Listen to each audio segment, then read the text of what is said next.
This is an interview with Oliver Haisten, August 26, 1992, at 217 Orlando Avenue, Cocoa Beach, Florida. Interviewer Nancy Asecco, cameraman Robert Gilbert, equipment Sony, camera Sony BVP50, Beta SP recorder Sony BVW35, audio on channels 2 and 4. Copyright Brevard County Historical Commission 1992, Oliver Haisten, Tape 1. When were you born and where? August the 21st, 1910, in Cocoa. When did your family first come to the area? They came to Cocoa Beach in 1910. When? Rowan's got to post me a little Well, bit. let's see. When did your mother was born in Cocoa. My mother was born in Cocoa, And his father came from Georgia. and my father was born in Georgia. But I don't know when. Then he came to Cocoa, got him a job with S.F. Travis and Company to work for them for several years. And he was a key #1 citrus man. He knew his citrus. You know where the old packing house used to sit in Cocoa down from the Baptist church? He was manager of that packing house. And boy, he knew his business. He would go into a grove and make an estimate for his company, for the fruit. And every tree he saw that brought up, brought the estimate up to 100 boxes, he'd take a leaf off of a tree, stick it in his pocket, and then when he got through making his survey, for the company, then he'd count those leaves, and he could tell you by the year how much fruit was in there on that grove. I thought that was interesting. Yeah, that's quite a good way to do it. And he was a tremendous citrus man because he knew his citrus. Were there a lot of groves around? There's quite a few. The Christopher boys on Merritt Island, their fathers spent a lot of time with them in budding, citrus stocks, which they raised themselves on their own groves. Charlie Christopher, Johnny Christopher, and all them. I knew them. They were good friends of mine. Where were the groves? They were north on Merritt Island. There's two driveways, coming across, and they took this last driveway and went north on Merritt Island. What were your impressions of this place when you were a little boy? Well, I knew it was a place where you could have a lot of fun. Where you would go down on the beach there and get you a seine and catch a good mess of pompano or flounders or anything you wanted to eat. And like I was mentioning to your friend here, when they built the right across the river, from that big casino that the men started, from Kansas City. They came there because they couldn't get fish anywhere else except for what they wanted, except here at Cocoa Beach. And fishing was good. You could catch a mullet, and they loved they love mullet too, and they love killing these ducks over here that they couldn't get back in Kansas City. Because that's what you want. Were there a lot of ducks here? A lot of ducks. Yeah. Tell us a little bit about the wildlife. There were things besides ducks. There was ducks. There was a few bear drifting around in the marshy places. And then there's a lot of good fishing here. Men would come over from all land to fishing. This is a great place to fish. And did you ever see a bear here? yes, I did. Can you tell us about that? I saw an old mother bear and 3 cubs right north of the old Cocoa Beach Casino. What were they doing? They were down on the beach playing in the sand with their mother. Did you run away? No, I didn't run away. No, I didn't run away. Where was that casino? It was right almost directly north of the, Where the coconuts is now. what? Where the coconuts is now. Well, the coconut is still now. It's a building. There was a building. It's really a hotel, but they call it a casino. It's got borders there or something. She may have to help me a little bit and give you the information you want. Oh, that's okay. I know you've got some stories for us. It's straight down the surf. Right straight down from the surf. Tell me a little bit about your family life. How did you celebrate the holidays? Well, we had people here at Cocoa Beach. My mother was a good cook. She could really make good cornbread, and that's what these Yankees wanted, cornbread and fish. And Mom used to make the cornbread for them. We have fish fries on the beach, and people come down with a covered dish and what have you. And we ate like kings. When did you come here to Cocoa Beach? 1928, 1926. Something about the church party. There were church parties? We had church parties from the Methodist Church in Cocoa. And Well, tell me You about... had your dog. oh yeah, old Pal. We called him Pal. He was our dog. We liked that dog. Tell me about him on the slide. And we had a slide out in front of the casino. And on Sundays, Saturdays, the dog put on a show for those people from Orlando. He'd get up in the top one and slide down into the sand, and they were all having a grand time out there in that sand. When you first came to Cocoa Beach, it was just starting to be built. What did it look like here? Nothing but it was wild country. I say that, wild country. These houses were built at that time. Edwards would give maybe, let me see, how do I want to express that? He had lots that he gave to other people to build on if they built right now. And so that's the way these houses got started here at Cocoa Beach. There weren't many houses here then. No, not many. Is that the first one you lived in, Dodger? Yeah, Is that the first one of these? that was about the first house over here, Godkid's house. They're the ones that run Ann Variety Store down here. And then they swapped houses later. Yeah. What were some of the first businesses that were here? Real estate, and they had a barber shop here at that time, and then they had a grocery store. Then, Huh? back then you didn't have a grocery store. They had a grocery store, yes. And that's where we bought our groceries from. Where was the grocery store? Up there, you know, on this street here, there's a yacht, there's a golf store. You know where that is. It was in that building there. There were, took a lot of time before the people started coming around here. What were you doing when you came here? We were farming. We farmed, planted vegetables, you know, there where the city hall is, sweet potatoes. We raised at an average of 350 bushels of sweet potatoes to the acre. And they were the most delicious. You know how big? Huh? There was some of them was about this size. And my mother knew how to make sweet potato pies. Oh boy, that was something. What else would you grow? We would grow, we'd have tomatoes, we have beans that we raised, fresh beans, and squash. Corn. Huh? Corn. And corn, we had corn there, good fresh corn. Took one big potato for the whole thing. And she would, we'd go down and get a big potato, that would be enough for the whole family. And the way we served our plates is pull the potato peeling back then, go in there and get you some potatoes out and put it on your plate. And boy, you have never eaten such potatoes.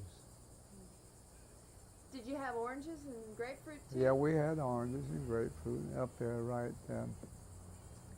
A little north of Cocoa Beach was up there. We had a grove up through there too. And I'm trying to think of some other things to go with. Cocoa Isles is all grown. Huh? Where Cocoa Isles is all grown. Yeah, Cocoa Isle. You know where Cocoa Isle is up here. That was all grove up there at that time. And that went, my father took that fruit and he shipped that through the American Fruit Growers Packing House in Cocoa. And whenever he shipped out some of that, a carload of that, it always topped the New York auction in New York. They wanted fruit with quality, and they got it. How would you get back and forth to Cocoa? Well, they had the old bridges at that time, had been built, you know, and Tell me about that bridge. it was kind of a shaky built place. And I'll let you ask the questions, what you Well, want. where was that bridge? Well, as you go out from City Hall, you go right straight. And then when you went right straight, you passed by the schoolhouses. And then from the schoolhouses, you got on the bridge, and that was the old shaky Banana River Bridge right there. Does that answer my question? Did it have railings on the sides or not? Yes, it had railings on the side. I've heard different stories about School that. was in Cocoa, though. Huh? You had to go to Cocoa school. I think he's describing right now where the schools are. You had a job over here in Cocoa Beach too, didn't you? Didn't you work for the post office? I finally got my certificate as a postmaster here at Cocoa Beach. I had a good time. There's no one had any better time than I had because I loved the kids and they loved me. And at Christmas time, we would have a Christmas party for the kids. And there's so many funny things that happen there.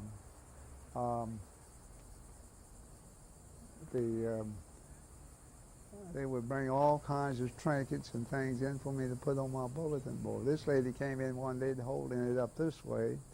Where can I put this? Where can I put this? As an old, huh? Set of false teeth. A set of false teeth. A person wanted me to put on my bulletin board, call it to their attention that somebody had lost a set of false teeth.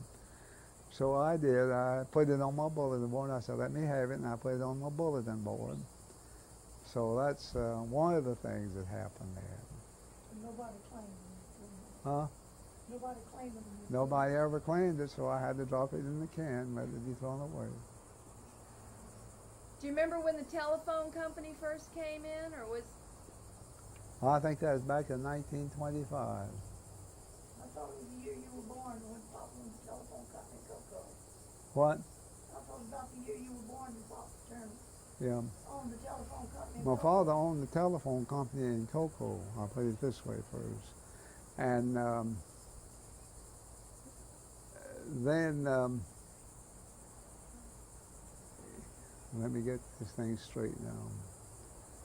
He owned the telephone company. Then he had everything in perfect order. And then we had this 1910 hurricane that came through, completely destroyed his telephone yard where he had his telephone poles and extra equipment that he had to use for repairing telephone lines. You know Bill Henry in Cocoa? He is kin to the Trafford, S.F. Trafford, in the real estate business. And they had that real bad storm that came through and completely destroyed all the equipment there that was needed, you know, for them. So that was back about 1910, I believe it was. That's the year I was born. Okay, we're getting near the end of this tape. Let's get ready for the next one. Okay? The Yes. men that worked at NASA, they would come in and they traded at my office, and they had post office boxes and what have you. They would come in with a stack of magazines like that and put it in a little corner. And so their wives would come in about 3:30 or 4 o'clock in the afternoon, see that stack of magazines, and their husband meant to take it home, you know, that afternoon for their wives to have some magazines to read, and the wives, they go over and get the magazines and take them home to the wives. You see what I'm talking about? I thought you'd like to know that. Yeah. When you first went to the post office, that was when they started the post office here, wasn't it? That's right. No, No, it wasn't when they started it. My mother, you know, she acted as acting postmaster because there was quite a few northern people here. They had to mail out and get their mail, you know, on the route. We had a mail carrier that would brought our mail in, you know, from Cape Canaveral. And then in the morning they would take the mail to Cocoa, where it was sent out by train, you know, from Cocoa. And then you became the postmaster I here. became the postmaster. And you worked all by yourself here? I did some. What was your route like? Did you drive? I didn't have a route. I had the mail carrier would come in. He had route south of Cocoa Beach. He would put mail in the mailboxes for those people. Not too many people then, I guess. Not too many, no. You remember about how many people lived here? About 25. first mailbox, Huh? first set of boxes was 6 to 12. 12? 12 mailboxes. Yeah. Okay, your father was a postman too, wasn't he? Well, in Cocoa he was. Two postmen. He was a postmaster in Cocoa. We had a friend that was O.K. Key. He was the only Republican in Cocoa at that time. But when, I believe it was Eisenhower, when he became postmaster, O.K. Key could have had anything he wanted. When Because Eisenhower was president. he was president. You know, he had a lot of power there in Washington. And did Mr. Key want a job? He got his job as postmaster in Cocoa. And we had a guy down at in Rockledge. He was trying to make pressure on, you know, us small postmasters. And O.K. Keith told me, he was a good friend of mine and of my father's. He said, Oliver, I want to tell you something. He said, that old guy there in Rockledge said he was trying to make it too hard on you little postmasters, and we got rid of him. So by having Eisenhower in, that helped kick that old guy out. There's a lot of politics that went around. Can you tell us some more about the politics of that time? Let me think a little bit. He was Mr. Republican. Huh? Okay, he was Mr. Republican. O.K. Key was a Republican. That's Mr. right. Republican was the only one around. Yeah. So Well, everybody else must have been Democrats then. they were. Most of them were. Let's see. Okay, Keys had a livery stable, didn't he? Yeah, he had a livery stable where the theater is now.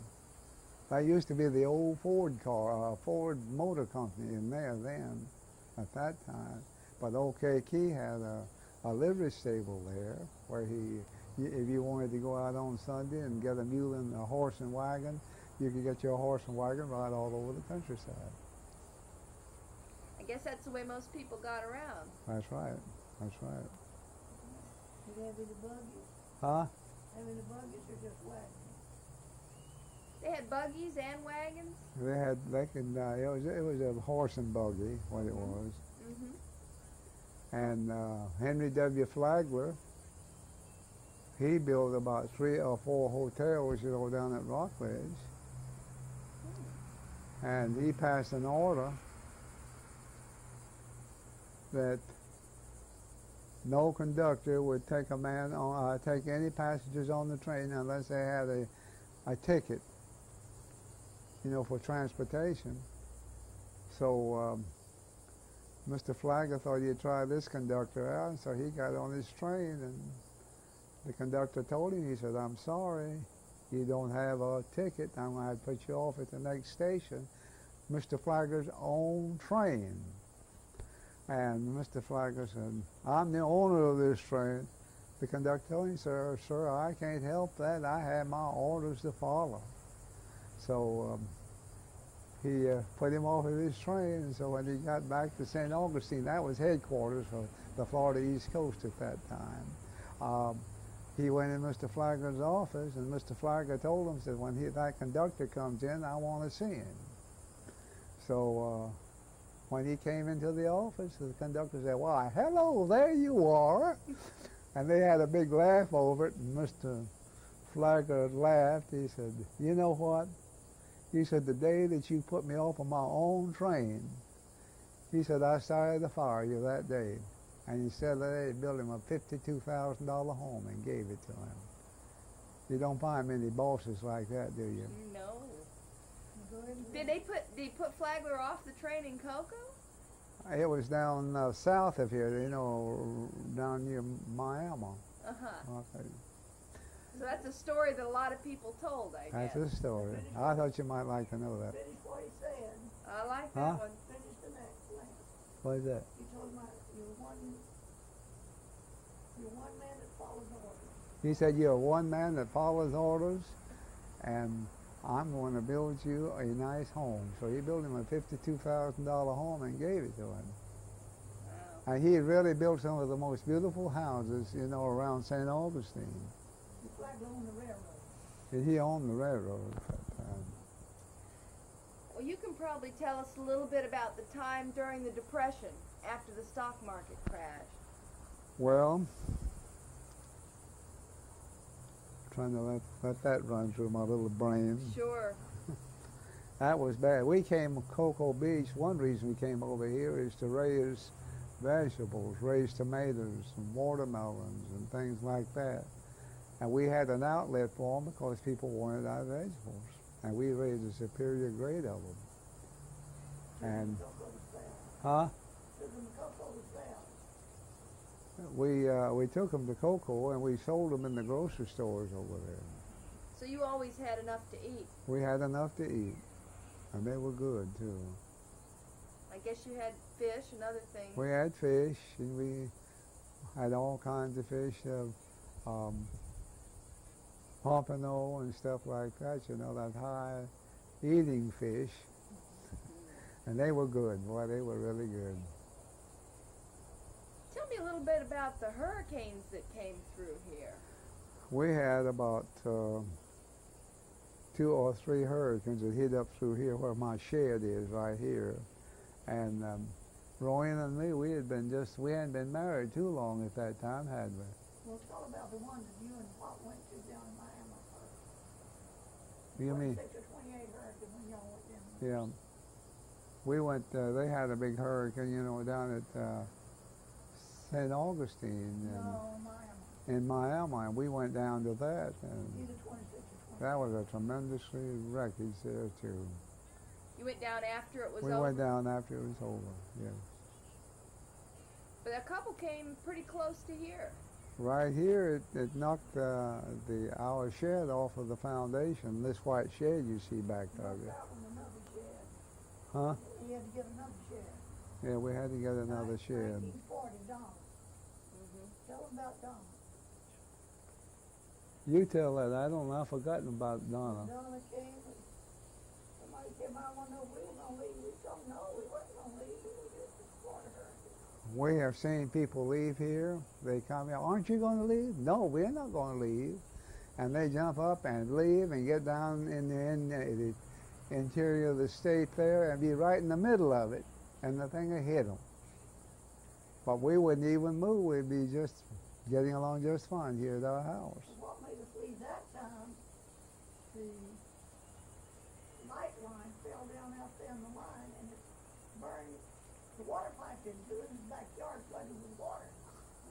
So we had to leave. Certain things happen, you know, like the water pipe burning, you know, melting. And Then you went over to Grandma's in Cocoa. yeah, we went over to my grandmother's in Cocoa and stayed there until everything was fixed up We out came here. back the next day to see how it was. That's when all the trees were down on Causeway. Yeah. But it was safe to come back home, so we came back. I don't know. Which hurricane was this? Donna, Donna. 1960.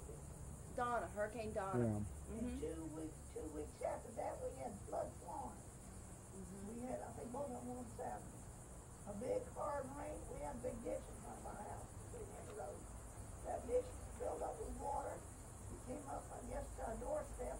It almost went in the house. He was down in Florida City.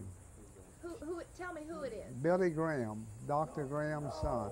Huh? Billy Ford. Billy Ford. Billy Billy Ford. medical doctor. And he and his cousin were over in Mindanao when that war happened. They had a big battle between the Japanese and the Americans. And his cousin was killed, during that battle. You were saying he had something to do with the war that was right off the coast here. It did. Billy was decorated for several, ships that he had sunk out here, German submarines. What were the submarines doing here? Oh, they were out here trying to sink what oil they could, get the oil, and other supplies that these other ships would be bringing in, that they needed. And so that was where he got his extra decorations. And he was a good flyer. And this time, when they had the storm, he had been assigned to be the commanding officer in Homestead. He may be retired now, Oliver doesn't know. Hadn't heard from And him. he was a good boy. Know what he's doing. Okay. How did he fight these subs? How did he sink the sub? What did he do to sink the sub? Well, he had bombs on the subs that he dropped right on top of them. In his plane. Yeah. And this will be of interest to you to know that when they were having this trouble over here with the German submarines and other things, that in Orlando they had a bombing squad that they brought over from the beach here to sink those German submarines. How did they intend to sink them? Well, they came over and they dropped their bombs on them, and that was too much for them. we had some good flyers. Well, I guess there was rationing here during the war years. Well, some, a little, not too much. You were telling me a little bit about the mosquitoes around here. Were there a couple? Oh, well, we had a few. Tell them what you did when everybody came. Huh? You sprayed the door before they came in. You sprayed the door before you come inside. You sprayed them after they got in. You could get, if you wanted to, get one of these brushes off one of these palmetto trees out there and split it up, and then it acted pretty good as a mosquito net. Mosquito brush. So. You told me a story about the mosquitoes were laying in wait, I guess. You mean the time the two men went to Cocoa and they heard the mosquito talking?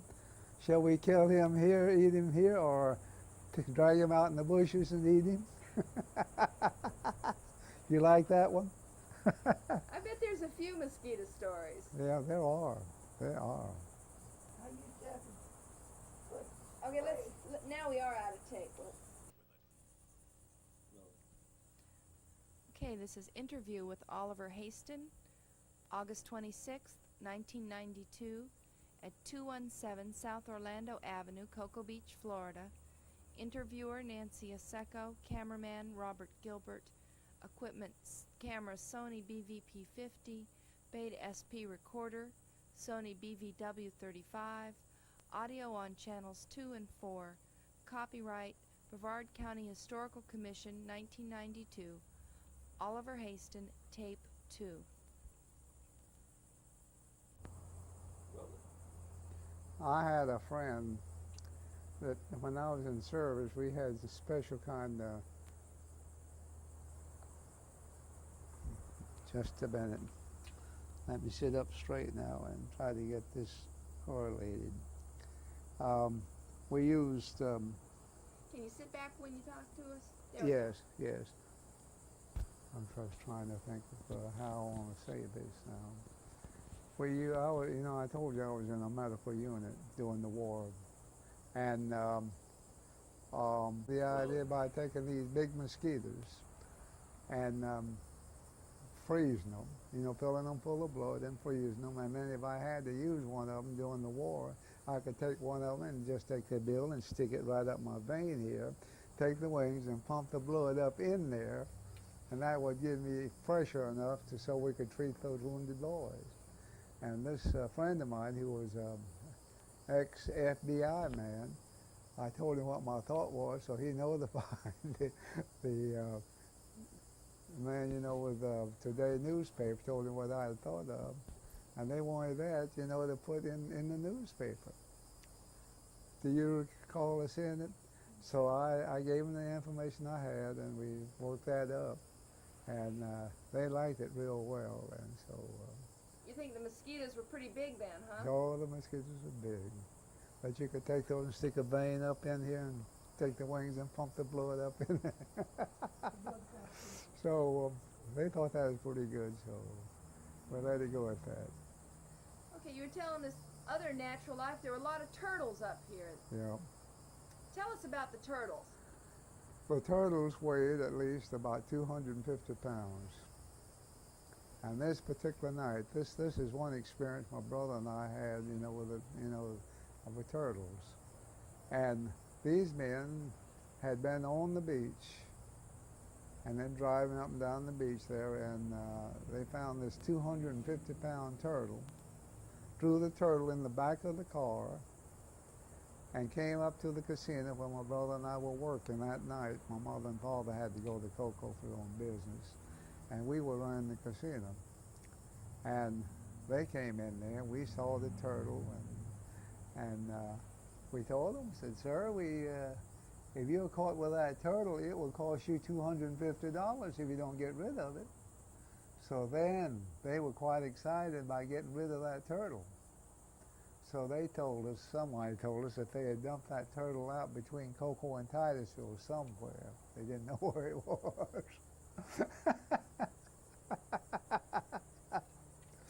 And what kind of turtle was that?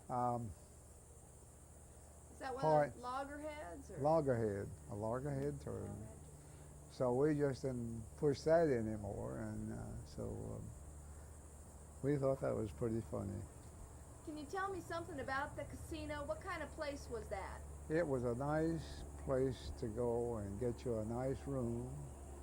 You could rent your room there for about $6 or $8 a night, and they were clean rooms because my mother, she was supervised the cleaning of the hotel, and we just used that as hotel rooms, and people from Orlando would come over and stay at our hotel. My mother was a wonderful cook, and so they came over and get some of that good grub, you know, good food that she was cooking.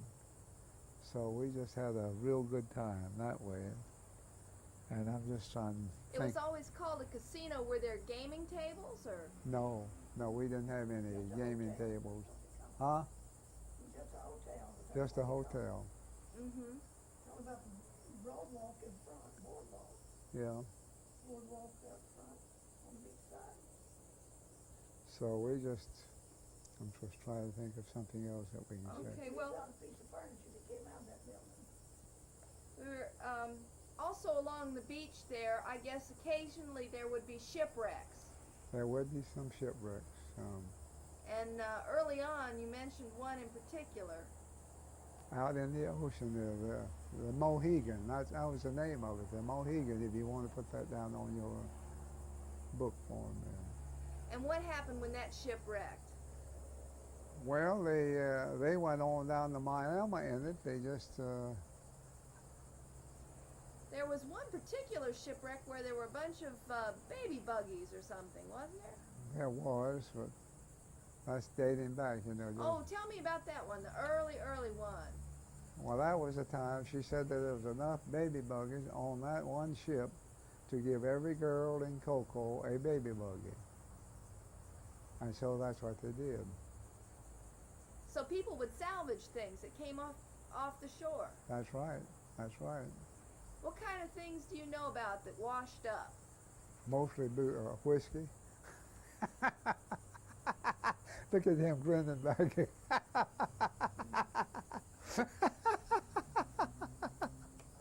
that must have been during Prohibition times, That huh? was. See, they would, their source of whiskey, they would get it up in North Florida, you know, where they raised it, where they actually, you know, went into it for the business. And so then they transferred some of that down here at Cocoa Beach, you know, where they could give some of that stuff, you know, to the bootleggers here, where they could go ahead and get that whiskey and sell it out as bootleg whiskey. You mean to say that there was bootleg whiskey coming in through? You know, from the islands. Uh-huh. And they'd bring it from the islands over to here, and That's then right. what would happen? They tried to sell as much of it as they could. And you can picture them, you know, selling all that whiskey over here. Wouldn't you meet them down here at the surf? Or down at the surf there. And more than one time, my brother and I come in from Cocoa on the school bus and see a revenue boat, a revenue car right at the old casino. They were waiting for this special boat to come in that had two big Liberty motors in it. But when they caught that thing, man, they put it out of business completely. So they got caught sometime. So they got caught, yeah. Could you get a drink at the casino? No, I never did try it. I couldn't take it very good. Yeah, you were young and then.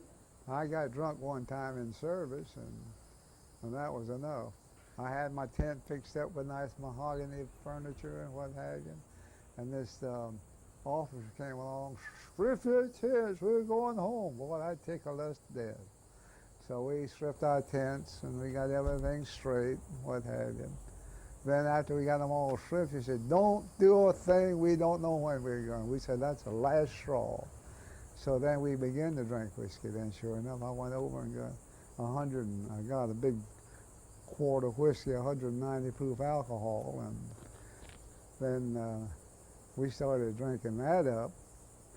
And when we got a lot of that drank up, we didn't feel like doing anything, hardly. So, Okay, let's see, back here on the, talking about the times back here, excuse me, let me just have this Yeah. lie here for you, because it sometimes makes a little bit of noise. you want me to run that under my Here. seat, my belt there? I'll catch it. I was thinking we could talk a little bit about some of the early transportation. What about the steamboats that used to come? Back in the steamboat days, I told you my father was steamboat agent in Cocoa. He would, on Saturday night, he would go over to the steamboat dock, get everything lined up, getting freight, you know, to be taken to Jacksonville, you know, where it could be taken further up the highway, you know, further up the coast. And that's what he did. And then going south to Mathis's Bridge, you know where Mathis's Bridge is, getting a nice stock of fresh vegetables and mangoes and oranges and all that to be shipped north to the northern markets up there, you know, the northern ports. And that's where they got their fruit and vegetables from. Did the steamboat take passengers too? They would take passengers, yes. Did you ever ride on the steamboat? Yes, I did. Where'd you go? We went to Fort Pierce. Would you do that as a regular thing? I think I would, yes, it was fun. What would you find in Fort Pierce? Nothing, just good food. Didn't the steamboat bring people down from the north of us go down to Rockledge? They brought people down from those northern ports down to Rockledge, you know, where they could get a hotel room from Flagler. They had 4 or 5 hotels there. Yeah, there's about 4 hotels here. I don't know whether this is true or not, but they said that Flagler would come in with a steamboat, you know, down to the prairie country out here, you know. So I don't know it. I can't prove that. What does steamboat look like? Can you describe it to us? Well, a steamboat would have big rudders on it, you know, for turning, you know, to running the ship. And they would fish out there. Maybe somebody would be on there. They'll hook them an alligator and have an alligator barbecue. To me, that didn't sound very appetizing. Would the steamboat be low in the water? Yeah, it was flat. It was a flat bottom boat. And it had 1 or 2 decks? It had about two or three decks. And that came in back of the yacht club, you know, in Cocoa. You know where I'm talking about, over in Rockledge. How would they power it? They had big engines, gas engines on that boat. Okay. All right. When was this, Nancy, the steamboat ride? When did you take your steamboat rides? How old were you?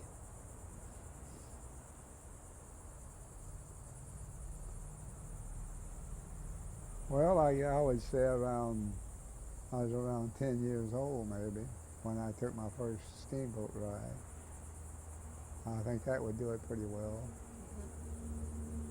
You remember the name of any of the boats? No, I don't. Yeah. There were a few, I guess. Okay, can we cut? Okay. When the road first opened up to Cocoa Beach, they had two committees, you know, to work on that. So one of the committees was in the back of his car, he had a lot of tacks that shook out along the road there, you know, and they were headed for Cocoa Beach, and somebody hollered, somebody's been scattering out tacks up and down the road here. We got to get things fixed up. So as it worked out, they found that this was just a mistake made because the salesman who had them in his car, he didn't do it on purpose, which I was glad of. And so they got all that straightened out. Is that when they first opened the road? That's when they first opened the road. Yeah, down this way, down 520, just before you got on the bridge, you know, to go to Cocoa. And what happened when the cars started hitting those tacks? Well, they didn't do anything about it. Just come right straight on over to Cocoa Beach and get the tacks out of the car that had them in his tire at that time. Get that straightened out. Didn't they get some flat tires? I'm quite sure they did. Quite sure they did. Well, it was one route and the other route. The barter route was something else. And the one that lost, they thought he was the one that filled the tax. I see. Tell us about what it was like trying to drive around here. There was no problem. Yeah? No problem. Good at all. roads? Good road, yes. You could get down on the beach and drive the hard beach. And I'll show you a picture I have in there of the early days at Cocoa Beach. I understand that the palmettos were pretty close to the edge of the road. They are. Trees met. Tree down here. I had a friend that was, this might be something of interest to you, that he was, his father was the lighthouse tender at Cape Canaveral. And he lived on this peninsula for 33 years without going anywhere. And when he graduated from high school in Cocoa, he got him a job with the Florida Power and Light Company, Clinton Honeywell, and he died eventually. He got some of the most gorgeous butterflies from around that old Canaveral light. The most gorgeous flowers you had ever seen. Flowers or butterflies? They were flowers. Uh-huh. And he got them off and put them in his collection. I got some of the Butterflies, you told me. butterflies, and I got a few of them to go in my collection. Did you ever go up the lighthouse? Yes. What did it look like from up there? Well, it's quite tall and slanting. Did you ever go up in it? Could you see Cocoa Beach? Sure, you could see Cocoa Beach from up in there. Could you see your house? Could you figure out where it was? I guess you could. I won't say you could. I won't say you couldn't. Do you remember the first airplanes that came around this area? Yep. There was two boys came down from up north. They came down to build a certain type airplane here at Cocoa Beach. They rented a room where they could go in there and work on their equipment. And so they started building. And during the war, I happened to run up against one of the ones that was building an aircraft, down here at Cocoa Beach. Okay. Who are the early professionals that you recall? Doctors? Were there a couple of doctors around here, or no doctors around here? Well, we had some doctors here. We needed a doctor. If you had to go to the doctor, you had to go from here to Cape Canaveral Hospital. No, Cocoa. Huh? To Cocoa. The Wistoff. The Wusthof Hospital. The Wistoff Hospital. That's a long way to go if you're Yes, it feeling is. bad. And he is old man Wistoff, who built the hospital over there. He was a tremendous individual. Well, tell them we had to go have the tonsils taken out. Huh? Tell them we had to go have the tonsils taken out of the job. Where did you have your tonsils taken out? Did you have to go to another hospital? No, I didn't have to go. Yeah, West Palm Beach. Huh? West Palm Beach. Oh yeah, we went to West Palm Beach, when I had my tonsils taken out. Was there a dentist around here? There was a good doctor in Palm Beach. They knew what they were doing. That So, wasn't the dentist. no, it wasn't a Dentist dentist. was It in wasn't a Cocoa. dentist. You had a dentist in Cocoa? We had a dentist, yes. I felt like hanging him more than one time because I go in his office and come out and they could hear me all over Cocoa screaming and hollering. Was his office upstairs? Upstairs, Dr. Daniels was the name. You probably remember him. You don't. Boy, I mean, he could be rough. He was a rough one, huh? Yes, he was. No painless dentist, he. Well, I won't say that. If I hadn't have made so much noise, you can figure that the pain was pretty severe. Yeah. Dr. Von Thorn was the first doctor here. Yeah, Dr. Von Thorn was my doctor. First one who came to Cocoa, Cocoa Beach. Beach. And he was one of his first patients. His father was one of his first. Right. He was a good doctor. He told me one time, he said, Oliver, anytime you need me at night, I'll be at your house. You don't find many that way. You remember your early school days, what it was like going to school over there in Cocoa? Well, not too much. Tell her how you had to go. You didn't go just straight across the river. No. We went across this highway here, down to Angel City, and made a jog, and from there we went on over to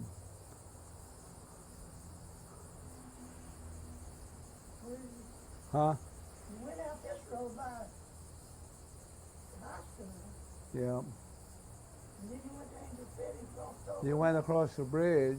You went across the bridge, and then Angel City, and then from there to Cocoa. Well, then you had to go north. Nope. North of 520 you did. The road didn't go straight across. Okay. Well, I guess you're right.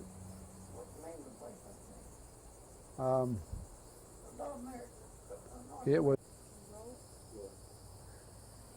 Did you ever get left behind by the bus? I did one time, once or twice, and I had to walk. Boy, that. Then we'd get back home in the afternoon, and I'd get the bus at the right time, coming back to Cocoa Beach.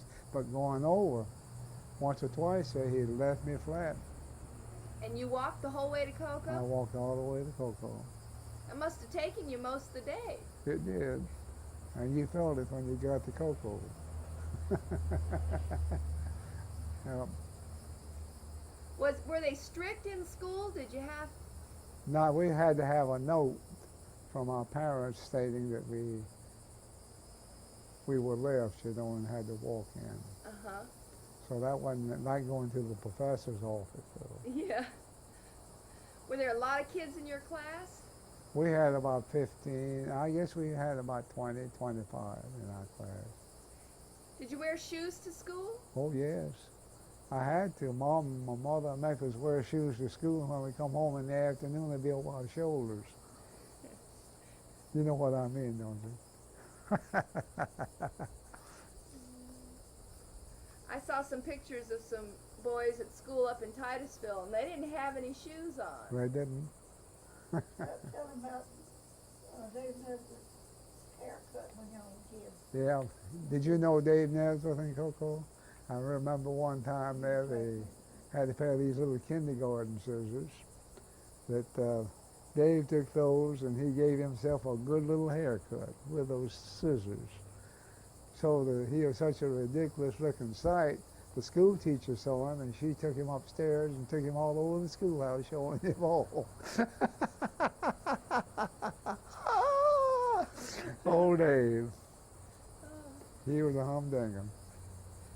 Oh my. Did you have dramatic productions or plays and things like that? No, we didn't have. Right downtown in my father's old post office, they had a place upstairs, had a where you could go up there and put on skits and things like that and invite people to come and see them. Did bands or orchestras ever come to this area? Oh, we had Chautauquas. Chautauquas? Yes, ma'am. And where would those be held? Right over the old post office. It must have been very interesting. It was, very. What's a Chautauqua? Can you describe to us what the Chautauqua was all about? It was mostly music. It was a musical productions. That's about the best I can remember of it now. Were there ever parades or anything like that? Oh yes, we had a parade when World War I was over with. We had a big parade down in Cocoa and whatever. And what happened in the parade? What did you see? Oh, just excitement, people clapping their hands and joyous, you know, happy because the war was over with, what have you. I understand they used to have May Day picnics. Something on May Day. They had made a picnics up at by the old schoolhouse. Had picnics and a lot of good food, what have you. What did you do for the 4th of July? Not too much of anything because we were home here, you know, along the beach. We'll probably. When was it your daddy went to that barbecue thing and got food for y'all? Tell them about that. Oh, that's great. Oh, that's wonderful. Oh, what a cake. I'll tell you one. That was, they were having a big barbecue down in Melbourne. And the cowpunchers would come over and make the Brunswick stew and what have you and so forth. So, my father was one, he liked to do things, you know, for his family. So he went over and got 2 containers, one of Brunswick stew and, I don't know, and some barbecue. And he got back, he was in the line, they pushed and like that, you know, and he come back over the car. I just played it. What's wrong, Dad? He said, I was over there and I got in that pushing and pulling, and, you know, and he said, I dropped your Brunswick stew over in the seat of that man's pants. Oh, that tickled us to death. You going back, Dad? No, he said, those people will kill me. And sometimes I'd wake up during the night thinking about, you know, what he got into. And boy, it tickled us to You might death. have an overall situation. You understand how hot that would be.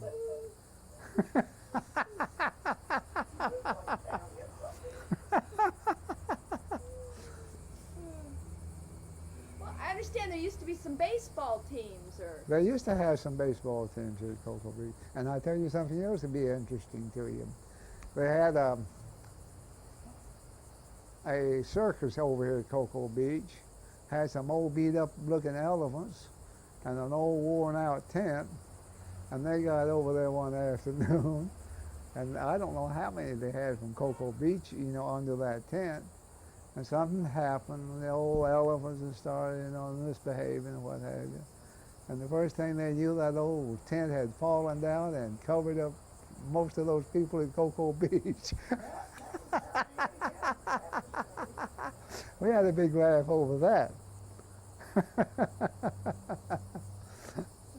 What about that donkey, What? ball game we went to one night? Donkey ball Donkey game? baseball game?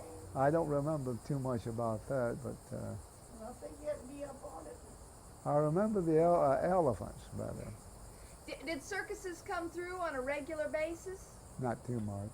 Not too much. Different kinds of tent shows? Tent shows. The Shriners would put on a big show every now and then, and we had a good time there. I'm a Shriner, Uh-huh. They had a big parade in Orlando. and I enjoyed my work very much, and it was they like a good time too. If you see a Shriner, they're gonna have a good time before they leave. I guess they used to have movies in Cocoa.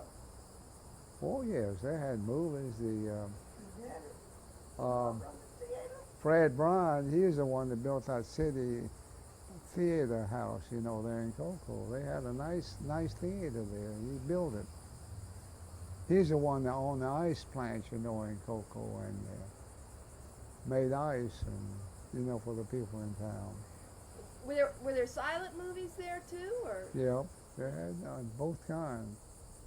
did you ever see the silent movies there? Some once in a while. Did it really cost a nickel to get in? I don't recall how much it cost there. Didn't Pop run the theater? Huh?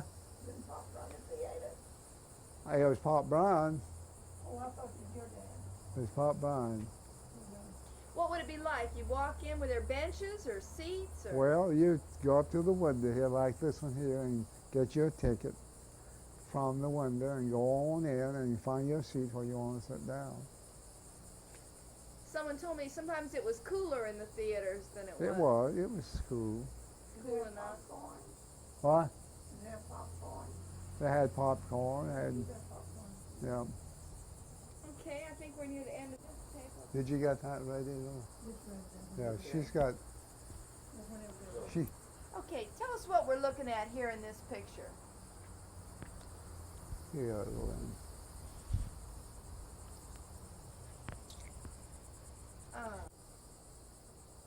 Okay, will you tell us what's this picture is? Yep. What is it you want me to? Describe what we see. You're seeing Cocoa Beach in 1926. I'll put it that way. Start with. Mm-hmm. And what you see along here, you see the ocean here, and you see these that look like they're seashells right here, because people, you know, go down on the beach and get shells and take them out so they can make vases and things like that out of it. So that's what you see there. And up here you see the old Cocoa Beach Casino. Mm-hmm. And under there, the foundation, after that hurricane, they came in and remodeled it. They had to come in there and rework it, because else it would have been dangerous for the people who used it. The beach looks wider there than it is now. It is. It looks much wider. The hurricane took away some of the beach, huh? Took away some of the beach, and also caused almost up here at this place here, where you see the casino. What year was that hurricane? About 1926, I would say. Right behind the casino would have been the old A1A road. What was it made out of?